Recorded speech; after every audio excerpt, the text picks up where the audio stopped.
Yeah, thank you. And I'm noting that we're behind on the agenda. I'll do my best to be quick, although I do have to admit that on this topic, I am overly talkative. So I apologize for that. But I'm Ian Miller. I was invited to speak about sea level rise locally in particular. And before I get there, though, well, first of all, let me confirm that everyone can see my slides and also hear me okay? Yes. Yeah. Okay, fantastic. So first of all, just for anyone that is unfamiliar with Sea Grant, we are a University of Washington-based program. Again, I'm called a coastal hazard specialist at Sea Grant, and we really do two things. We act as kind of a marine extension program for the University of Washington. That's the program that I work within and for, in which we really try to sort of like make this connection between the quote unquote ivory tower, science, and the quote unquote community, whatever that may mean, to try to sort of make that information more accessible for management purposes. And then we also fund marine research, given the group at this meeting with all your sort of diverse interests and programs. That was a really impressive introduction, by the way, just to hear all the stuff that everyone's got going on. I want to definitely draw that funding program to your attention. It is a research funding program, but we do, there's lots of ways that you can sort of participate in that program. So kind of what I'm hoping to do today is answer or touch on a group of questions. I want to try to sort of just define sea level rise using some local data that you'll probably recognize, and then touch briefly on why we care about it. This is going to be sort of old news for most of you. Touch on the sort of data that suggests that we do see sea level rise in Puget Sound currently, the relationship to climate change, and the sort of the world of projecting sea level rise in the future, and then get at a bit about what we can do about it locally. And then on this screen is just a couple of sort of screenshots of I guess the reason I'm here is because I do a lot of work on sea level rise, have written a lot of things, most of which are freely available. But the one on the top there is our 2018 projections for Washington State, that I was part of the team that put that together. And I'll be referencing that throughout here. So by way of sort of like trying to define what we mean by sea level rise, I'm going to start here. And these are data, again, that probably most everyone in this group has seen. These are tide gauge data. This happens to be collected in Seattle for a 1-week period. My guess is many of you can't see these tiny little letters, but this is feet relative to mean lower low water. So that's our really commonly used 0. And we've got this significant tidal range. This is 15 up here and -5. So a 20-foot sort of y-axis there. And then time on the x-axis, again, 7 days. And this thing sits there, records water level every 6 minutes. It's been doing it since the late 1800s. So a really phenomenal record of coastal water level available from Seattle. I'm going to show you this same record now, but zoom out to the space of a year. So exactly the same thing, 1 year of water level data from Seattle, same exact scale. And, we have that same large range, but you start to notice some interesting sort of like bumps and lumps and variability, and that's got to do with astronomical forces. Over here, we start to see some of these little spikes in the wintertime that are associated with our winter storm events. So some interesting things there. But still sort of like trying to sort of define the sea level rise concept. So what I'm going to do now is take this 12 months, 1 year of data, and take every observation in each of the 12 months and average it into a single value. So that's now what you're seeing here. Same exact scale, 1 year, but we've got an average value for every month. And maybe you can make out, this little dot up here in January is a little higher than the summer dot. We tend to have average water levels higher in the winter than the summer by a bit, 6 to 8 inches maybe. So you can kind of see that. But what I'm going to do now is zoom out to this monthly average water level for the entirety of the record from Seattle. Some of you may have seen this before. This goes back to the late 1800s again, and this is what it looks like. So in this particular view, the scale has changed here. So we're now at 5 to 8 feet relative to mean lower low water, but we're going back to 1898. And in this record, you can see the up and down. That's our annual winter summer pattern. Water levels a little higher in the winter. You can see that some winters it's extra high. This is 1983. This is 1998. These two sort of El Nino winters in which water level was really high in Puget Sound. But you'll also probably notice here this upward trend. And this is kind of what we refer to as sea level rise, this change in average sea level over years and decades. And, you know, what we have to think about in terms of really, sometimes kind of the questions that I get are related to, you know, in a place like Puget Sound, where we have tidal ranges of 12 or 13 or 14 feet every day, water goes up and down. How can 6 inches or a foot of sea level rise matter, right? It just seems like it would be swamped in the noise. But of course, the idea is that all that variability I showed you, the daily excursion of the tides, the slightly higher winter average water level, those sort of winter storm events, those are all happening on top of this rising trend.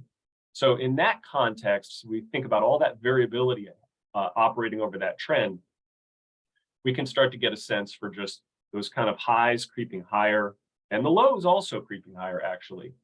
And then the other thing I'd point out here is that in this case, because we're looking at data from a tide gauge, we would actually technically refer to this as relative sea level rise, because tide gauges are attached to land. So not only are they recording movements that the ocean is making, they're also recording movements that the land is making. And that'll become an important part of our story, as many of you know. So getting into sort of impacts, I'm not going to dwell on this too much. There are sort of a raft of impacts associated with sea level rise.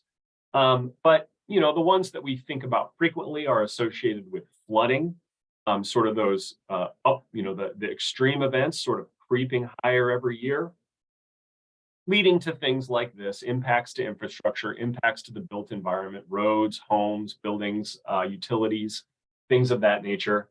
Some of the impacts are sort of a little less well characterized, maybe a little less obvious, and can be to coastal habitats.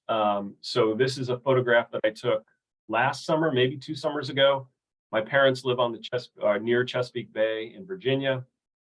I was out on a boat with my dad and shot this photo of what is called a ghost forest. And these are documented in the literature associated with sea level rise in Chesapeake Bay and habitat migration. So basically coastal habitats moving upward.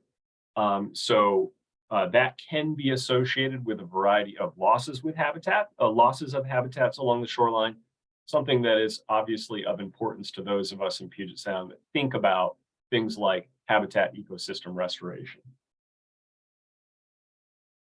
So if we sort of, we ask this kind of what seems like an obvious question: is sea level rising in Washington? And in some ways, the answer seems obvious. I just showed you that record from Seattle. We have an observational record there of sea level rise. But of course, I also sort of said, hey, these are observations made at tide gauges, and they can record as well what the land is doing. So the question's a little complicated by that. If we look at 2 tide gauge records from Washington, the bottom one is the same record I showed you previously from Seattle, and with that upward trend. And then the top one here is the record from Neah Bay. It's a little shorter. That tide gauge dates to the 1930s. But what you see here is a downward trend in relative sea level fall occurring at Neah Bay. And that is, again, because the tide gauges are capturing what the land is doing as well. So in that project that led to the publication of the 2018 Sea Level Rise report that I mentioned at the beginning, we actually invested most of our time on sort of the technical side, not on what the ocean was doing or was expected to do, but on what the land was doing in coastal Washington. So this is kind of a summary of our vertical land movement assessment. Some of you may have seen this before. Each of these symbols, hopefully you can make out in black the outline of Western Washington here. Each of the symbols in black on the screen is a vertical land movement observation, a place where we can try to measure, is the land going up or going down? They come from tide gauges, what are called continuous GPS stations that are scattered on the landscape, and leveling sites, which are really highway side monuments that are reoccupied or remeasured through time.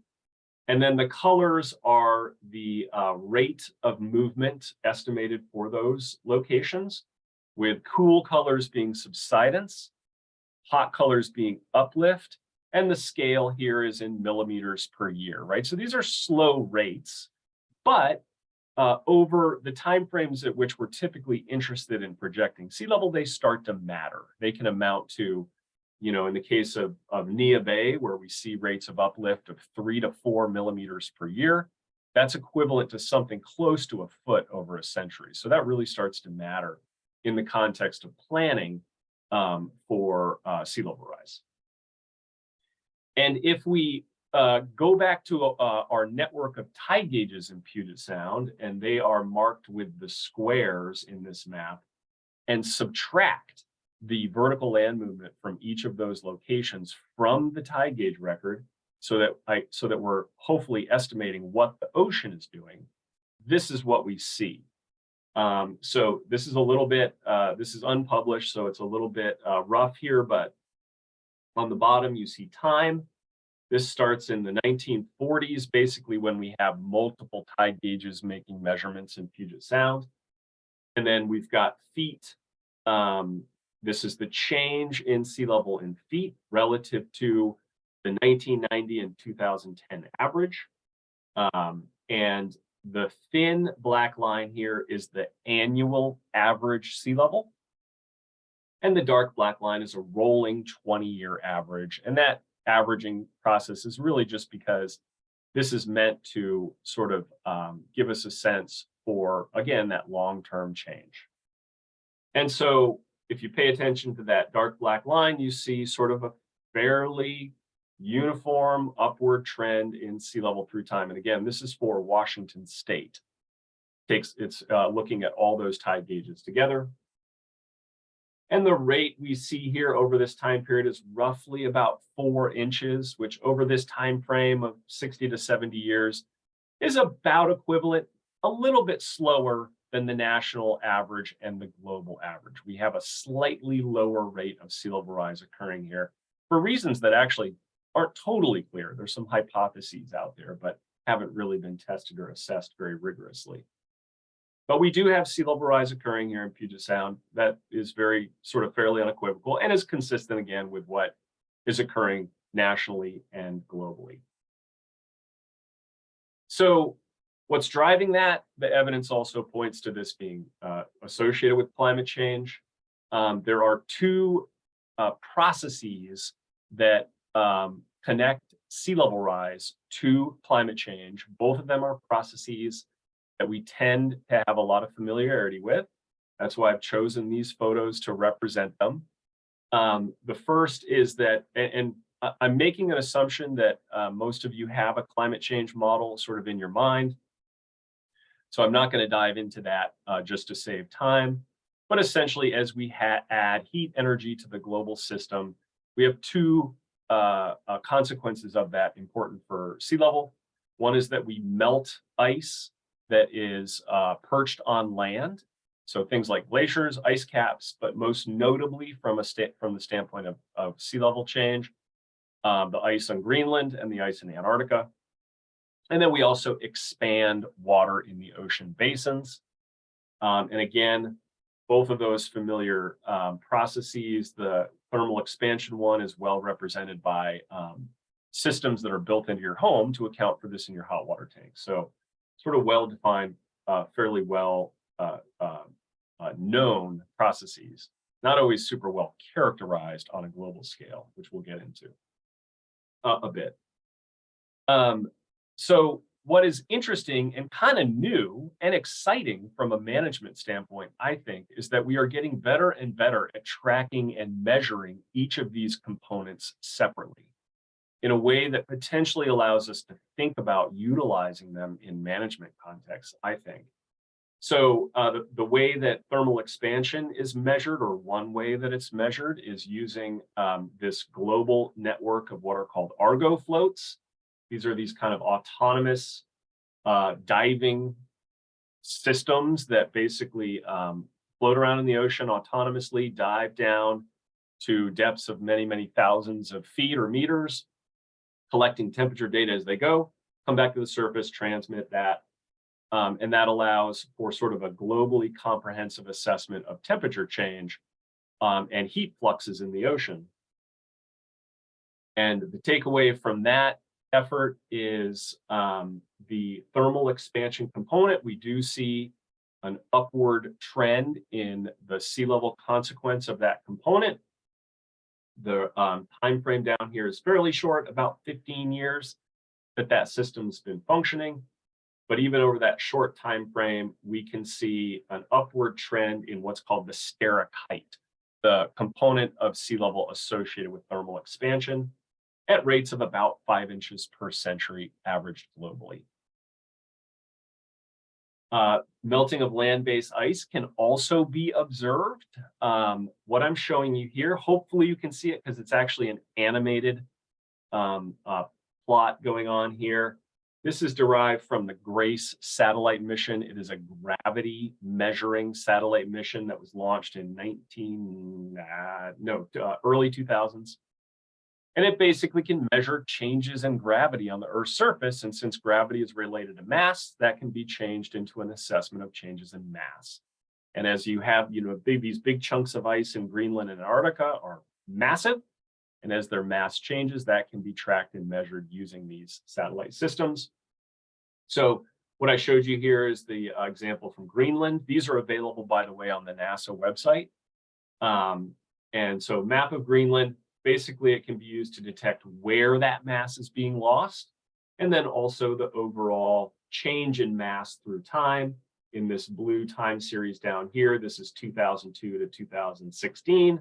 And this is measured in gigatons, which is a number, a sort of a unit that I can't even wrap my head around.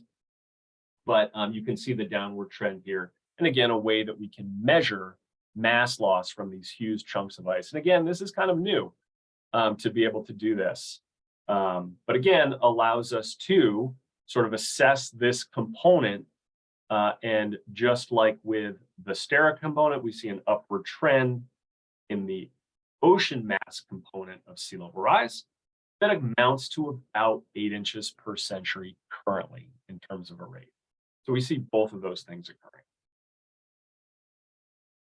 But that begs the question, how much more sea level rise will we see? And that things get fairly complicated there because the answer is it depends. And some of you probably have a firm sense for this because you've grappled with, climate projections and their uncertainties and the planning processes that you've been involved with. But it depends partly on how warm we make it. So, basically the emissions trajectory that we follow as a global community into the coming decades will affect how warm it gets. What you're seeing on the screen here is from the IPCC. And this is a combination of global average surface temperature change, both observed in black and then projected in the different colors for a group of 5 different emission scenarios.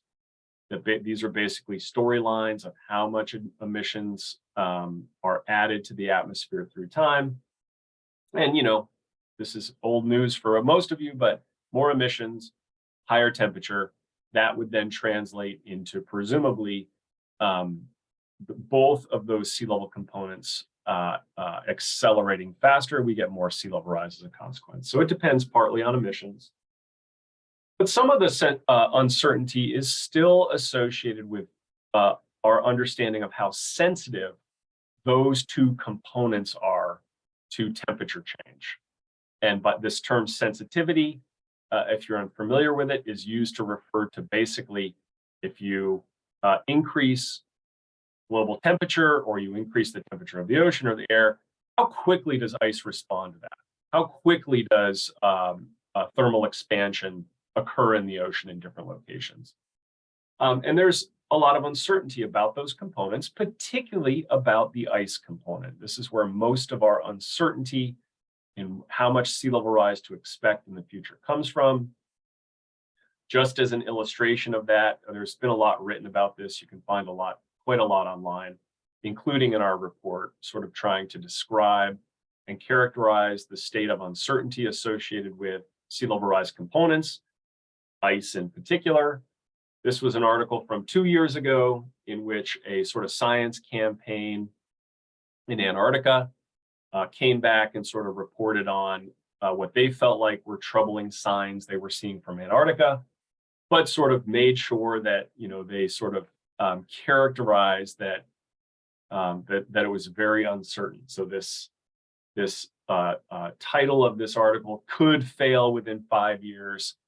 In the text below, there was actually language that was like, could be 5 years, could be 200. We just don't know. So there's a lot of uncertainty about how these big masses of ice respond to climate change. And that affects uncertainty in sea level projections. So as a result, that's sort of a feature of the projections that we published in 2018. And I'm showing you a representation of the projections for Washington State out to 2100. These are for a high emissions scenario. And so we've got time again on the x-axis. This is 1900 to 2100. We've got that observed record that I showed you previously shown here, but our scale has changed. We've got feet relative again to that 1990 to 2010 average, but here we're going up to 8 feet. And then our projection set, we've got a bunch of different lines, but each of these lines has a percentage associated with it. And that is simply designed to be an assessment of the likelihood that that particular sea level scenario represented by that line will be reached or exceeded. And so this is a way to sort of think about and characterize the uncertainty in future sea level in what we call a probabilistic framework.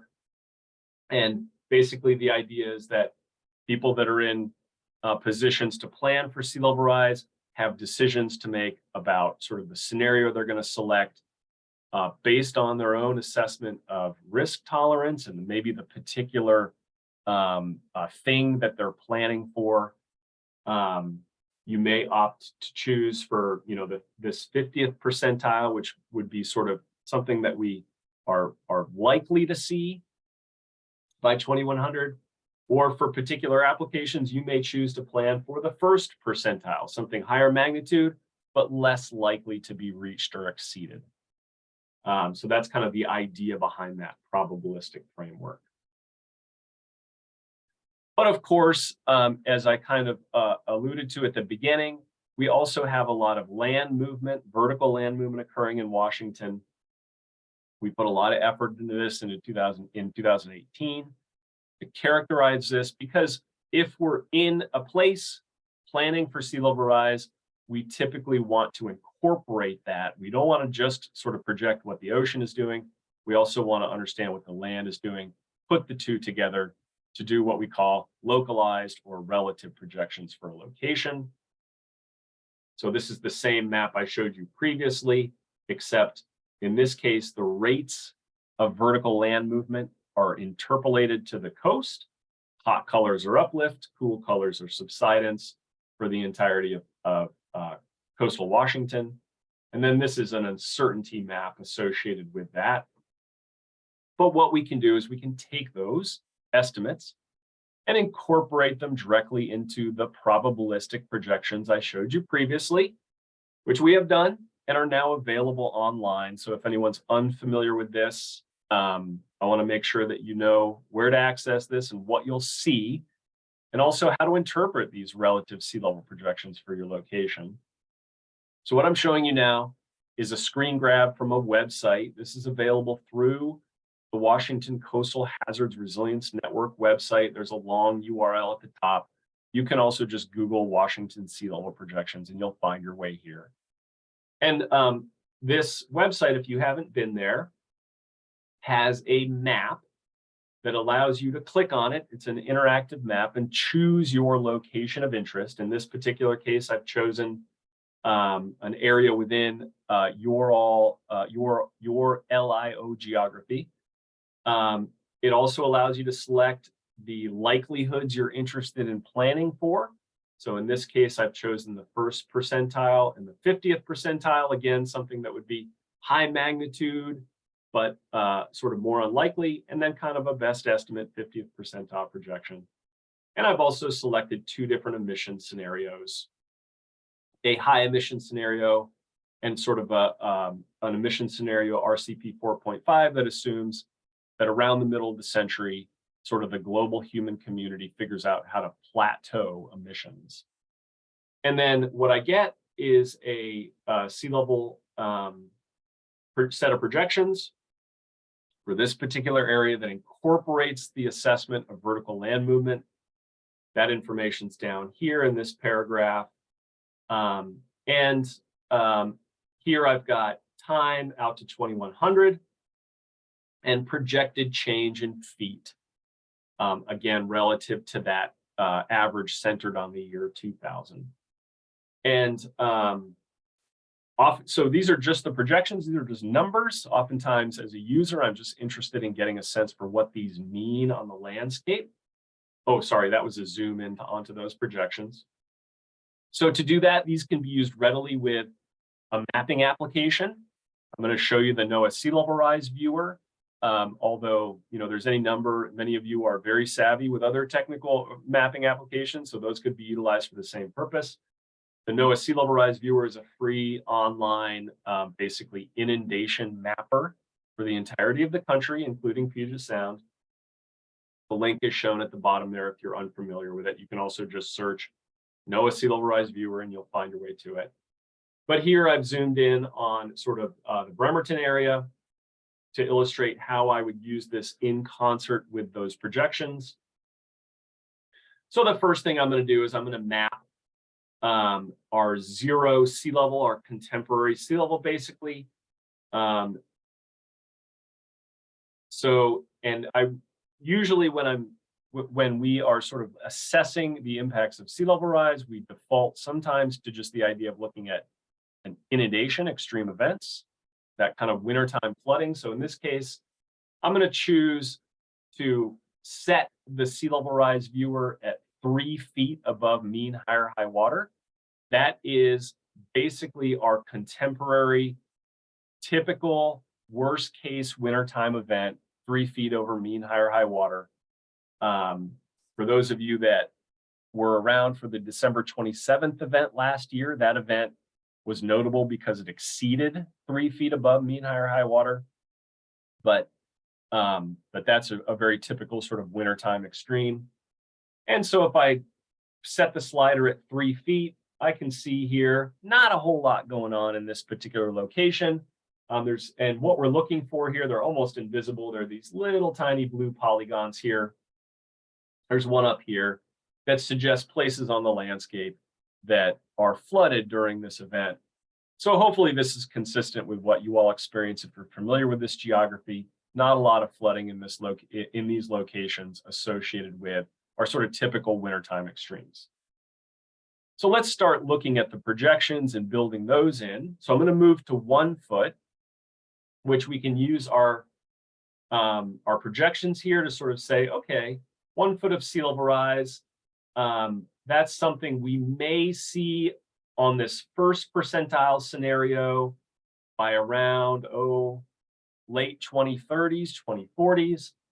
The more likely 50th percentile, we're sort of looking at the 2060s. And if we go back to the sea level rise viewer, the slider is now going to be set to 4. So 1 foot of sea level rise plus our 3 foot wintertime extreme event. And hopefully you can make out on the screen, you do start to see some areas that are inundated around Port Orchard. I don't know enough about the landscape to know whether those areas are built environment, what sort of environment those are. Many of you probably know that quite well if you can see those right here and up here. And I can sort of continue to move up the projections. Here's 2 feet of sea level rise, which for our first percentile, sort of lower likelihood scenario, may happen as soon as 2060.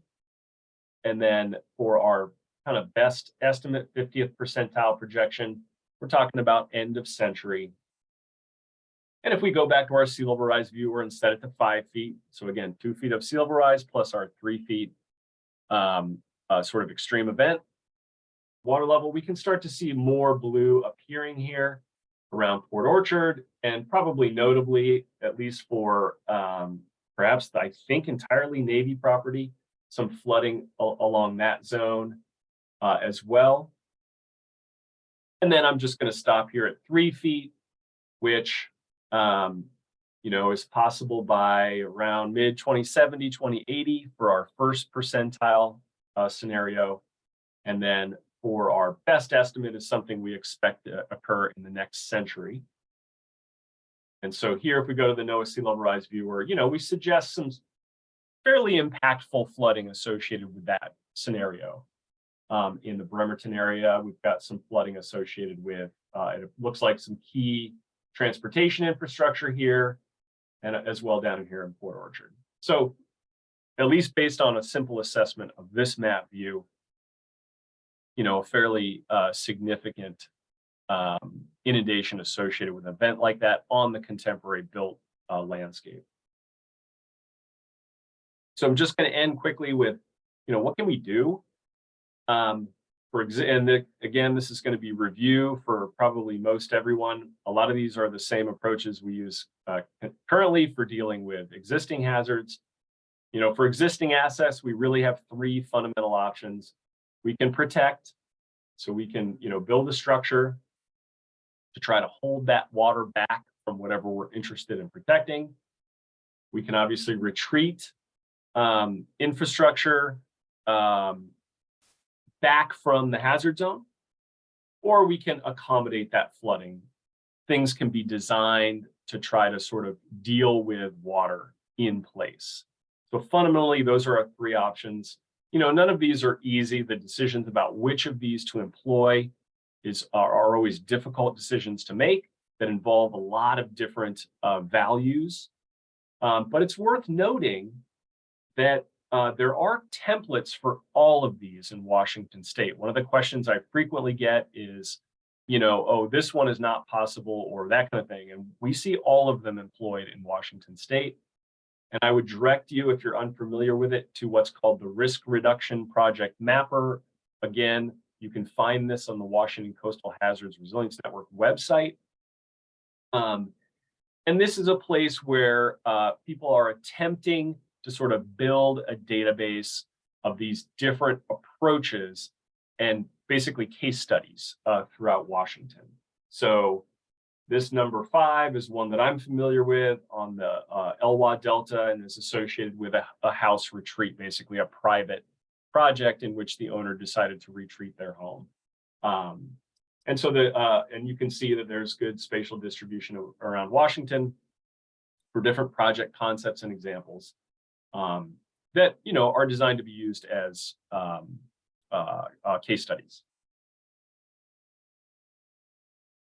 And then, of course, the other big option that is oftentimes not represented on that list of 3 is one that I know many of you are familiar with, which is, can we employ our existing planning processes or the planning processes that are evolving in jurisdictions and tribes in Washington State to sort of avoid adding vulnerabilities to key areers.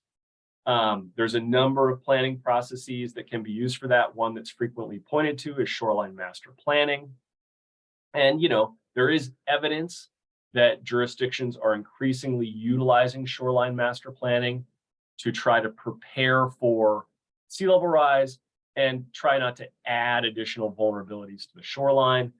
This is kind of a summary of a 2017 assessment of 56 shoreline master plans that was conducted by a a fellow based at the Department of Ecology, Lillian Bastian, who read through all 56 shoreline master plans of jurisdictions that have marine waters in Washington, and found that a bit less than half of them mentioned sea level rise, and about 5 of them had some specific actions associated with sea level rise. We know from an updated assessment that was similar to this conducted by Sydney Fishman in 2020, I think it was, that we've seen that number go up a bit. And so that suggests that more and more we are seeing, these kind of planning tools used by jurisdictions to try to, again, avoid these future vulnerabilities entirely.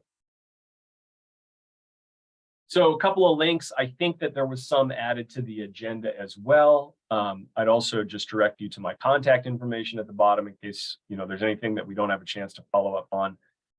Many of you mentioned climate planning in your introductions, engaging in different things. Just wanted to sort of, let you know that both myself and we have a few other people at Washington Sea Grant that are available as resources to support you in whatever ways we can in that kind of work of trying to integrate sea level rise planning into existing planning processes, developing new planning approaches for sea level rise, connecting you to technical information where you need it, even doing public engagement if it's useful for you with elected officials, with the public that may be interested in those planning processes. Those are all things that we can potentially help with. So with that, thank you, and would love to hear thoughts, questions. Would love to hear if anyone has examples of some of the climate planning processes that you mentioned in the introductions, just what you're using, how you're thinking about it. I would love to talk about that as well. And just a quick note, we are going to extend that question and answer portion until as late as 11:10 if needed, since we got started 10 minutes late.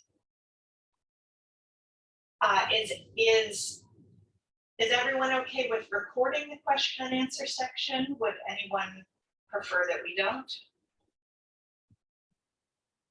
Speak now or be recorded. Well, let's start with questions. I can't see you all, so blurt them out.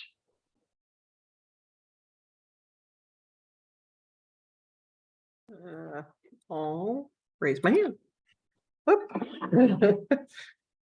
Go for it, Barbara Ann.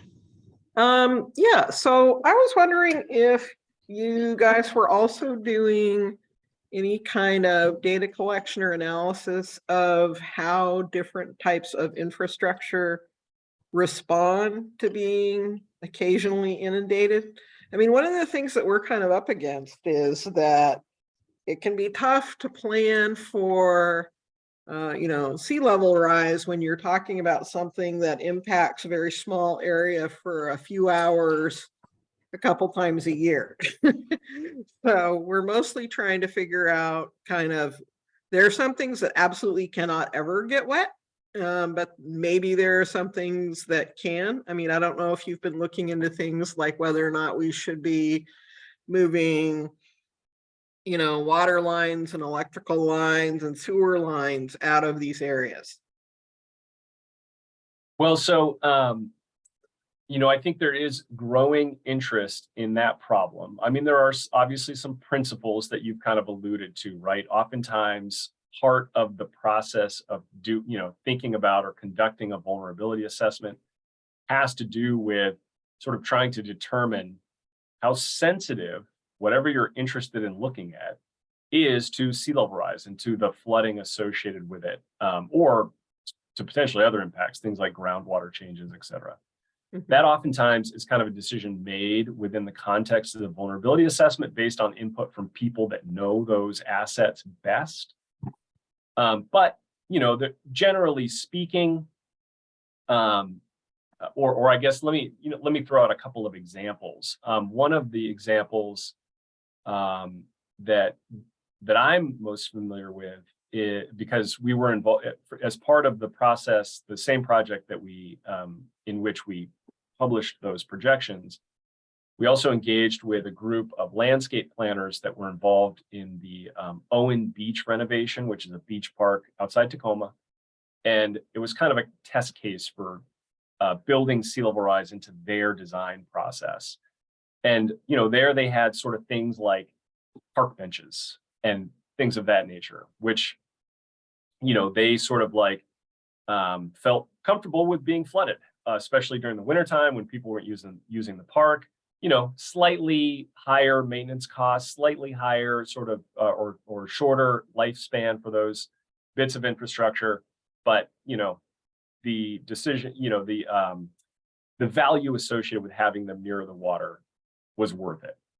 They did decide to move back some of the infrastructure they felt like was that they couldn't tolerate flooding of. So things like bathrooms and, you know, all the utilities associated with those were moved back in the park renovation. So that, you know, that seems to be sort of the way people are thinking about the sensitivity of infrastructure, especially in the context of those probabilistic projections. You know, you can sort of evaluate kind of which scenario you want to follow for different classes of infrastructure that have different presumed sensitivities. I'll also note that Sea Grant received a proposal in our most recent RFP process for a project from WSU that was specifically intended to look at the sensitivity of different kinds of roads to flooding and inundation. So that was kind of cool to see, right? Since, you know, that's exactly the kind of detailed information that ideally we want to have, so that when we identify vulnerable stretches, we can say, okay, maybe we should employ this particular, you know, design techniques or whatever to make them sort of more able to withstand flooding. So there is, you know, there is some kind of emerging, very specific research on those kinds of problems, but there certainly are some, you know, ways that people have deal with that already in vulnerability assessments.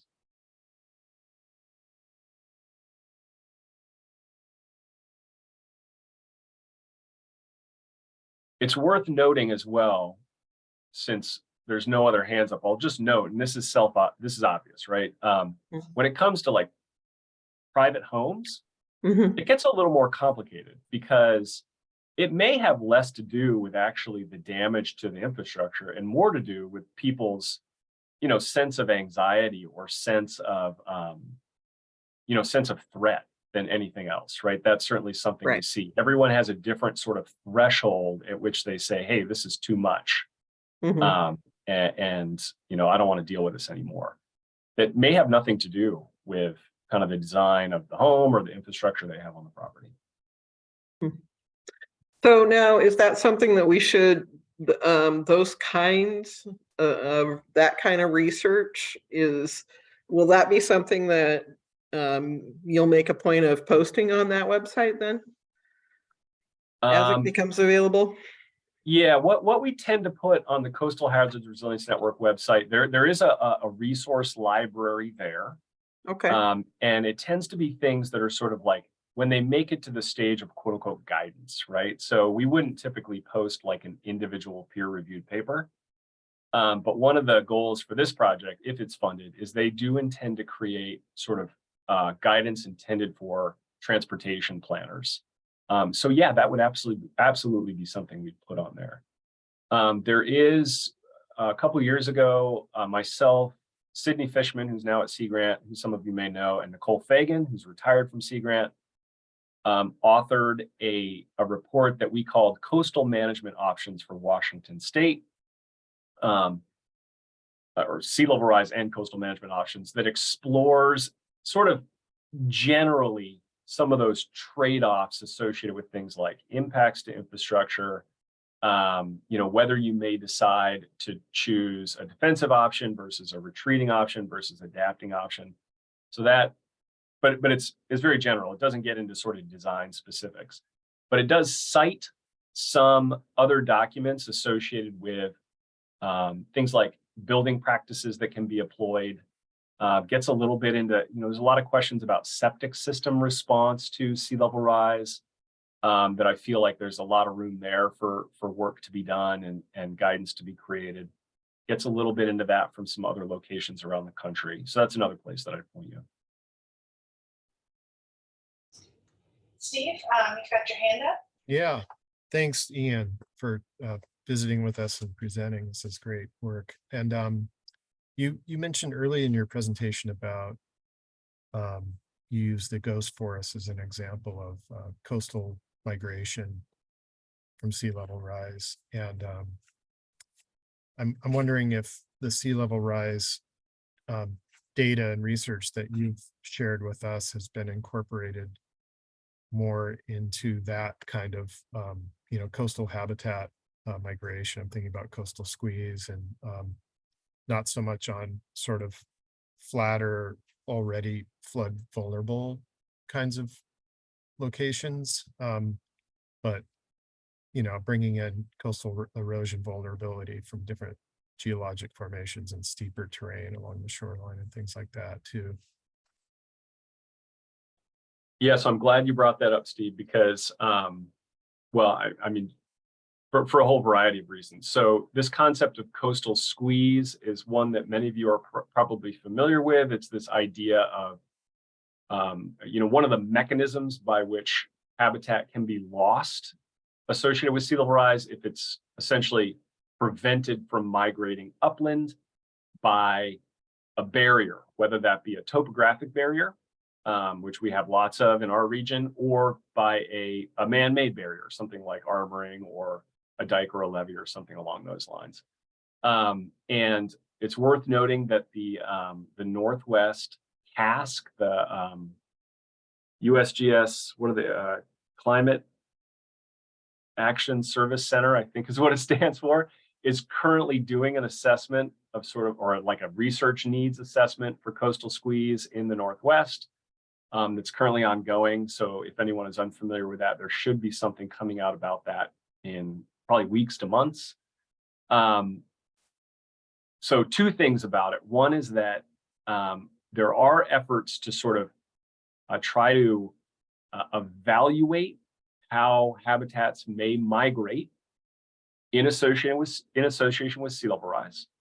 The NOAA Sea Level Rise viewer includes a tool that is called the Marsh Migration Layer that is kind of designed to very simply model elevation-based sort of migration of coastal, despite the fact that it's called the Marsh Migration Layer, it's really built around land cover data. So it's a much broader sort of group of coastal habitats than just what we typically think of as marshes.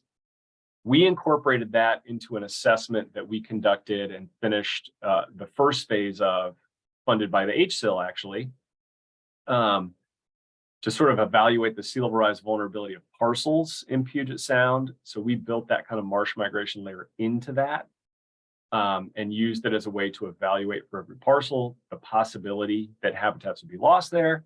So, kind of playing with it that way. But it's worth noting, it's a very simplistic model. That kind of work is in its infancy. And I'd also note that as far as I know, there are still no documented instances of habitat migrations associated with sea level rise from Washington State. So I put that out there just because many of you work in places where, my take is it's probably there. There's probably places where it's happening, but it just hasn't been documented. And so I would kind of throw that out there as well, that at some point we'll have our first documented sort of example of coastal squeeze occurring in Puget Sound, probably coming from Central or South Sound where rates of sea level are a little bit higher. And, where we currently have rates that should drive habitat migrations. Habitat's fairly sensitive to sea level rise. So we should see migration, relatively quickly. I just had one quick question. How are insurance companies handling this data, and especially for like single family homes that are on current shorelines? I'm sure they have a hard time getting insurance now, but are they looking at the future of this? And I'm sure they don't want to be holding the bag with doing relocations and stuff like that. Yeah, And it's a and great, banks too that hold mortgages. yeah. It's a great question, Marty, and actually one that I get asked a lot and I really can't answer. I've heard a few representatives of the insurance industry present on sort of evaluating risk associated with climate change, and sort of say that they are taking it into account, but I have never seen anything specific. The other thing that some of you may be familiar with is the National Flood Insurance Program, which is essentially the federally subsidized coastal insurance program, coastal homeowners insurance program, flooding insurance. Got an update a couple of years ago. It's referred to as, oh gosh, what's it called? Like flood insurance 2.0 or something like that is how it's generally referred to.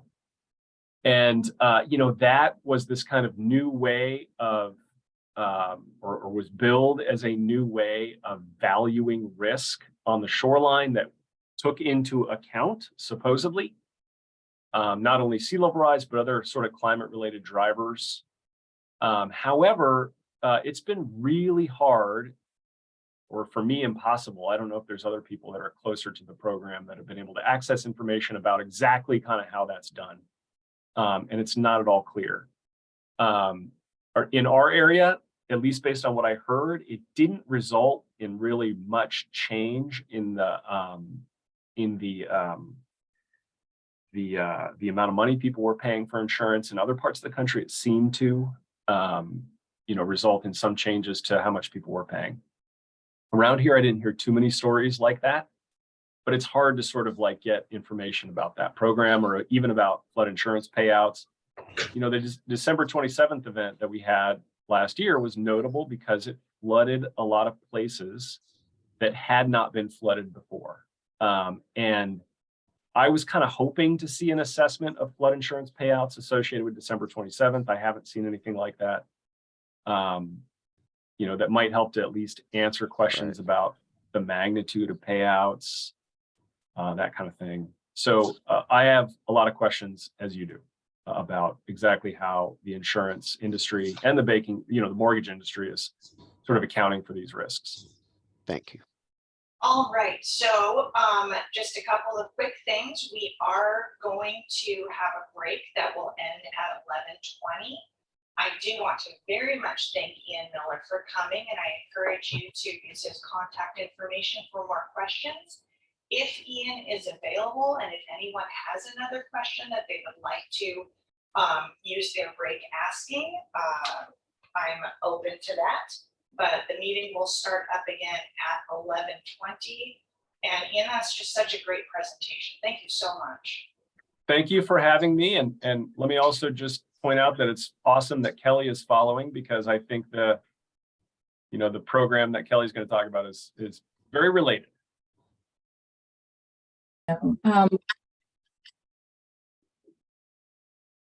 Do you see the screen that says screen setup? 30 seconds. Yes. Okay. All right. Excellent. Okay, then we're all good to go. Welcome back, everyone. Hold on a second. I'm gonna minimize this. I'm Kelly McAffrey. I'm with Washington Department of Fish and Wildlife, and I was hired to support Fish and Wildlife's addressing the Puget Sound Action Agenda's implementation strategy focused on armor removal and avoidance. So I'm to proceed with the strategy recommendation to develop a lending program for shorelines. And with Puget Sound Geographic Funds through the EPA cooperative agreement with the Habitat SIL, we are currently focused on the 405 miles of residential shoreline armor, as recommended in the strategy, applying incentives that leverage voluntary private investment, specifically the development and use of a revolving loan fund and program to address restoration and resiliency goals on private lands. The program would capture shorelines owners' willingness to pay to invest in the stewardship of our shorelines, whether their primary motivation is to reduce risk on their property, or if it's out of sheer care for the habitat they provide out their window. We want to incentivize and leverage those good choices now to help steer owners away from more long-term and harmful hard armor fixes that are costly and perpetuate disruption to ecological processes in the future. Owners hesitate with these big decisions. I know I have a hard time even buying a new water heater, but they are needing to make updates and changes to now derelict and failing armor, as you can see in the picture there. So on the left, you can see the breadth of the problem, and I'm not going to go into a lot of detail on this because I think that this group really understands this problem with your very robust shore-friendly participants on the call here. But on the left, you see the Beach Strategies Initiative and the red and yellow being armor, with that zoom in being Harsteen Island, and on the right is the future we wish to see. So we see this as an opportunity as ripe to invest in with essentially one-time state funding, because at current sea level, properties still have equity in their homes, which means opportunity for lending remains, and armor is still harming Puget Sound. So this is just kind of just a walk back for anyone who's new, and just a kind of a reminder, an illustration of the progression of policy bringing us to this point. We have our Estuary and Salmon Restoration Program, ESRP, that focuses on large-scale ecosystem process-based restoration, largely through grants. In 2014, a social market analysis informed us on shoreline owner behavior change tools, from which emerged the Shore Friendly program. And simultaneously, the Marine Shoreline Design Guidelines, or MSDG, were published. And then Shore Friendly created an education and incentive toolbox available to shoreline residential owners that you guys are familiar with. Deploying 8 regional partners, including partners, like I said, on this call, fostering region-wide shoreline owner awareness and ethos to drive demand for armor alternative projects. All the while, a substantial body of research has revealed the importance of ecological processes, as well as sea level rise research, as we just heard from Ian Miller. And these opportunities are targeted for impact, and the breadth of the problem have been more identified. And 3 years ago, additional incentive options were analyzed and recommended as part of the shoreline armor implementation strategy, specifically recommending loans. And then this led to the 2022, excuse me, Shoreline Revolving Loan Fund feasibility study conducted by Puget Sound Institute, which concluded if you fund a revolving loan fund, adjusting for inflation, we're talking about $6 million, you can get one going and sustain it. And this coupled simultaneously with armor and HPA rule adjustments recently, strengthening the regulatory and compliance or stick side of the equation. And then funding came through, allowing me to coordinate the addition of loans to the existing toolbox, which also enables voluntary private owner investing toward hard armor alternatives. And now we have to capitalize it and develop it. So I provide that background to drive home that shore loans is a strategic and sustainable next step in cranking the dial further to make more progress on shoreline owner behavior change. We want to add to the shore friendly toolbox, capture demand where it exceeds grant supply, and complement the pipeline of projects generated in large part by shore friendly through their design work, education, small grants, and technical assistance. And we see this as a winning and sustainable investment, and a model that, if done right, could serve for other restoration purposes when it comes to supporting private stewardship investment or resilience investment, and thus behavior change. But for now, we're focused on shorelines. So I'm going to go quickly through this too, because I think that this group pretty much understands this. Why remove armor? We want to replace armor or avoid it with nature-based solutions that improve nearshore habitat. Armor obviously deprives the nearshore and tidal zone of the sediment from behind it, and a critical ingredient to the processes along the shoreline. It blocks the sediment flow. It's an interruption to the material that forage fish needs for habitat, which interrupts the Puget Sound food web, and that it amplifies beach erosion downshore as well. So it continues to deprive sediment to neighbor beaches and public beaches. And armor changes the aesthetic of the beach. If owners hope to see marine wildlife, it will be less habitable over time. So different owners feel different about the look of their waterfront, but through social marketing and shore-friendly partners, we know that a sense of place and a connectedness seems to be very strong amongst owners. So if what they love is harmed by their structure, we want them to know that and enable a change. And this is all just to reiterate the notion that here we're targeting habitat for forage fish, and it's all connected up the food web, to Chinook and orchids. So why loans now as the next incentive in the toolbox? Well, the implementation strategy analysis for armor removal points us here after reviewing a range of incentives and regulations. And that's how they concluded using grants to solve all 400 miles of residential armor in a timely way is not sustainable. So with loans, shore-friendly partners would have a place to direct projects that aren't a good fit for grants or when grant demand exceeds dollar supply. Armor regulations, like I said, were also just strengthened, and financing armor alternatives enables owners to do something now versus sit and wait. And with that steady pipeline of owners, loans can then be ready at the receiving end. And I mean, shoreline projects, they're expensive, permit intensive, regardless of scale or owner's income, but they serve as one more tool to flip inertia and influence choices. And again, as we just heard from Ian, sea level rise is here, it's now, it's real, it's alarming, and it's on shoreline owners' mind. So from a political and financial perspective, again, why loans?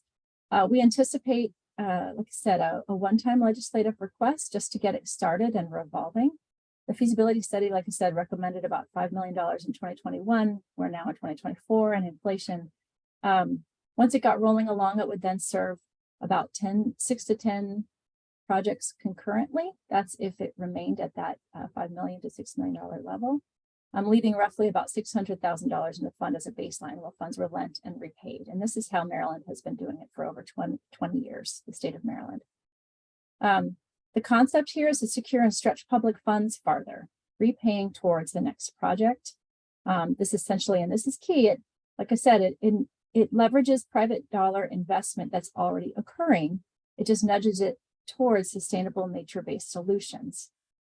So we just see this as a winning investment in that it taps into the market for home renovation and risk reduction that already exists. And the distinguishing feature here is these loans improve habitat while also addressing property owner erosion concerns. Plus, it's a one-time capital investment that creates future leveraging opportunities. We also believe it truly epitomizes the public-private partnership concept while allowing for voluntary private buy-in. And like I said before, it utilizes home equity that exists now. In other words, with initial capitalization, eligible properties for lending would only include those that are not in financial distress and those engaged early enough to avoid distress, which means these properties still have equity that can serve as security for a loan improvement, that can serve as collateral with a real property lien. And of climate impacts, sea level rise disproportionately threatens residents living along the shoreline. These properties still contribute tax revenue locally and to the state. So long as that's the case, putting a program like this in place now is smart because we can avoid depreciation and thus reduction of tax revenues that we may start seeing following more significant storm surges, which seems very relevant to the local level. It addresses property owner concerns, obviously, and anxiety. And for all the reasons previously identified around nearshore habitat improvements, the overriding public interest we would lead with in legislation. So people have asked this question, well, what would you loan money to? Well, we still have project eligibility details to work through, and we don't really have to finish all of that, that work right now. But we do have these 4 options will most certainly remain on the table. And our North Star will be the science guiding ESRP and shore friendly, as well as existing or updated marine shoreline design guidelines. And they grant fund high-profile projects that are showcasing ecosystem process-based restoration at its best. That's what the grants fund. Loans, of course, can't mimic grant eligibilities. In other words, loans can't really compete with grants, but we know there is demand for these voluntary actions beyond the capacity of grants to cover these sorts of alternative techniques. So elevating structures and then addressing the shoreline, addressing failing armor with nature-based solutions, stabilizing erosion with ecosystem process-based solutions, which include armor removal or avoidance. And I use the term stabilization here for property owning purposes, as that's pretty critical to their interest in security of investment, but we recognize that a natural ecosystem of moving sediment in some places can be inherently unstable. And then moving structures back, you see that on the upper left of the slide here in that instance. and shoreline restoration project here and armor removal on the right side. And then of course, over here, you see some relocation. So moving homes away from the shore in the event conditions are right, and or relocating utilities or septics coupled with armor removal. And as a side note, currently the need for septic relocation doesn't qualify in eligibility criteria for septic loan program, unless maybe it's over 25 years old or failing. So that's something we'll need to consider in eligibility. The septic program manager for their loan program, has been very helpful with us on our technical advisory group. In reality, though, owner preferred design solutions will likely involve a combination of these techniques. Eligibility will include improvement of shoreline, but may also stabilize within armor and shoreline regulations. And ultimately, we need to remember, one, there is no one solution or magic bullet here. And two, owners are borrowing money. In other words, they pay back loans with their money. So real quick, how does it work? If owners privately finance their shoreline projects, they'll take out savings or home equity loans, but these projects can still be expensive and inertia is still tough. So with capitalization, we budget with a payback rate set lower than market rate. And we'd have to price shore loan interest rates more competitive than private financing, which sensibly takes out the profit in order to create the incentive. So mind you, not all revolving loan funds out there have lower interest rates, but ideally we'd RFP to work with an intermediary lender, which is our plan A, but we are preparing for the eventuality of a plan B, like Maryland and Virginia. The private owner takes out a loan, they invest in their stewardship, they accrue these owner benefits, of course, and then we have eligibility and project integrity eligibility in order to qualify for the loan, as well as there would be financial eligibility, obviously. And then the loans are repaid. Shore loan program will set criteria to exceed least impactful armor alternatives, maintaining the project integrity. And risk, of course, there's risk. There's always risk in lending money. There is some of that. So in authorization, we need to build in estimates for default. In the feasibility study, that was set around 5%, which must be reserved for the purpose of workouts and covered in the rate or application fees. Inherent to any revolving loan fund as a community lender, your job is to face the risk to enable the goal. So we're puzzling through some challenges. And this is sort of where this group comes in, and I'm going around on tour, I guess you could say, getting input and feedback from folks. Some of the challenges are just, this is a big lift for Department of Fish and Wildlife. And there's efficiencies of scale here. We're talking 6 to 10 loans per year. That's a lot that's not very much to get a whole loan shop up in order. And we're talking with various agencies and to figure out, is there some way we can share this responsibility? So scaling for partnership, does that mean just in-house, or is this possible that we could foresee floating more boats in this sort of lending for restoration purpose? An intermediary is where the agency kind of lends to an underwriter, and that underwriter then lends out, and that's how the septic program works. That's how a lot of lending programs work, especially in Washington State. However, community development financial institutions are really great for that, CDFIs, but they also have economic hardship requirements of their clientele. And though we don't have as much data as we'd like to have on sort of the I suppose the income of all of our audience we're targeting, as of right now, it's not. The message that I'm getting is that it's not the audience that a CDFI would have as their first choice, I guess you could say. So we're trying to explore these conversations with private banks, but they have higher interest rates. We're talking with the Emergency Management Division, who's sort of the arm of FEMA, and there's a new revolving loan fund called the Safeguarding Tomorrow that they just got authorization for, but they still have a lot of work to get that up and running. And of course, we've spoken quite a bit with the folks at Department of Ecology and the Clean Water State Revolving Loan Fund, and that's sort of on pause. So also just communicating with the public about community comfort around grants or grants is what folks are used to rather than loans. And that's it's a hard shift to make for people.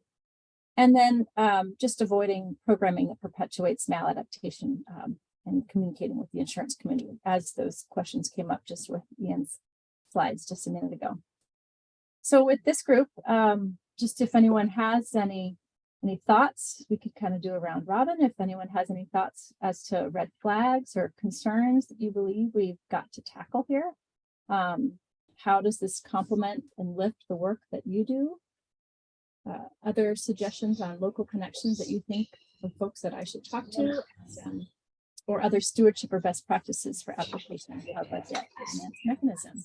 We see this group as a group of just local interests and hidden champions in hopes of creating more buzz and identify, what we need to identify in order to get this program off the ground, perhaps in the next biennium legislative session. Fiscal year 25 to 27. That's it. Thank you, Kelly. We do have a comment and a question in the chat. Marty commented that insurance companies and the NFIP should partner in coastal communities, which is an excellent comment. And Barbara Ann would like to know what the definition is for economic hardship.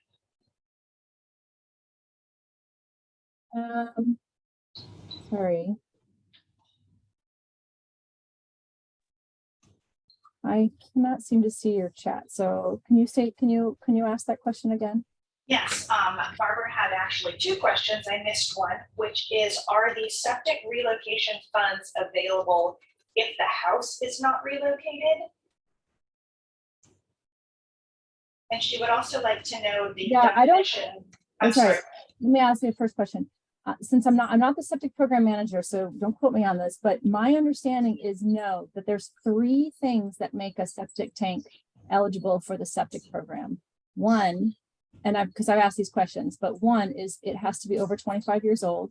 2, or it has to be failing. Or 3, the Department of Health has to have come to the site and cited it as being out of compliance of some sort. So it's not relocation. So so what if it's failing because the bulkhead is failing and then you need to relocate it? That's kind of an interesting,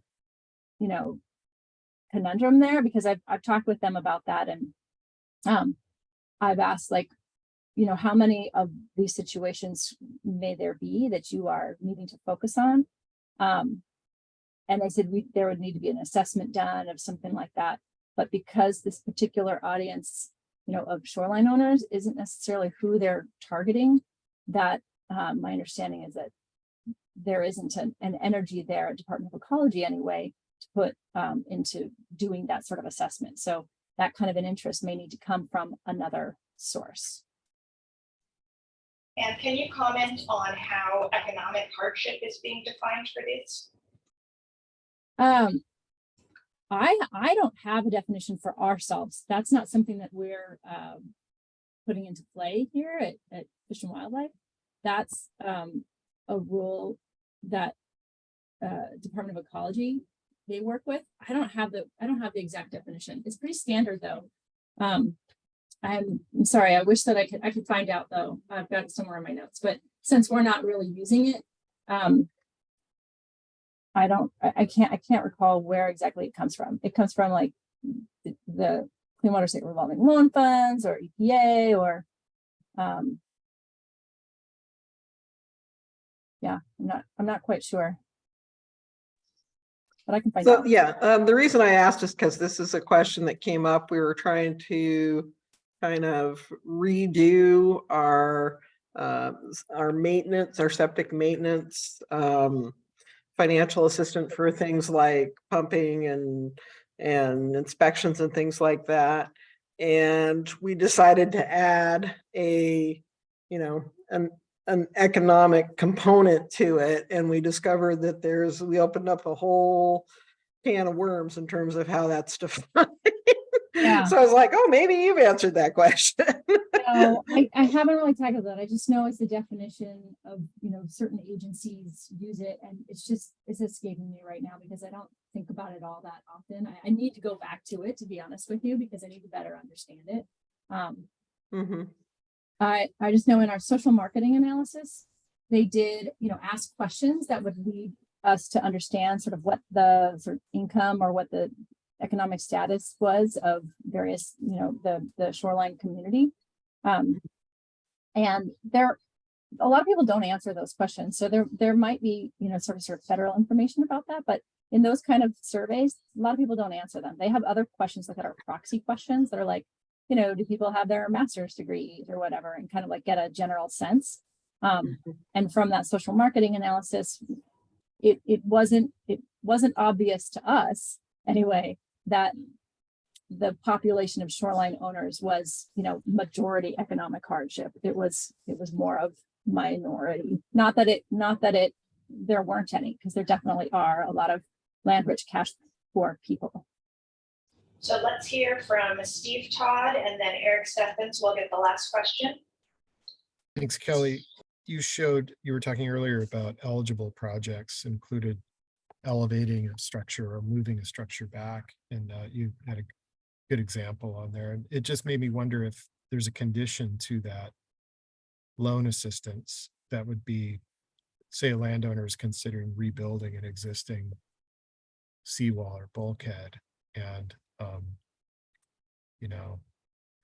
they're considering instead of, I guess the condition would be they would have to remove that armor before retreating or raising the structure, or modify it so that it's far less impactful.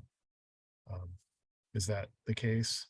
Yeah, this is the sequencing of it is pretty tricky. I can't say that I have all that figured out, but you raising that as a red flag, it's a red flag for me too. And just that we have to figure out how that would work exactly. And the shore friendly program, there's grants for design and technical assistance. And there are small grants for some of the armor removal work. But it's possible that we could be thinking more about like grants for the armor removal in the event that someone's taking out a loan for moving the house back. Those things, like, we're trying to really figure out what that would look like. And I think it's sort of a laundry list of like, okay, we're going to have to figure this stuff out. Meanwhile, we also need to just kind of identify like who else. Yes, those are issues. We'll have to figure that out. But we also want to move along and figure out who the partners and who are generally sees this as a good idea and all those other things too. But I agree with you that we have to puzzle through that. I guess I'm next. So we have I work on acquisition of shoreline properties that do require restoration in the future. So there's a number of scenarios where I think a loan would really make sense for acquisition. I also and maybe there's also folks in the room can probably discuss this more, but there also maybe for actual restoration of shoreline, there may be a good reason to actually have access to a loan. So I don't know how this ties in, but it would be lovely to have a below market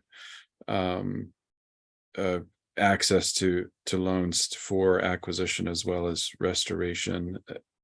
And sometimes we would be the property owners, but we may not be the property owners in other cases. So just curious how that would tie in with this program.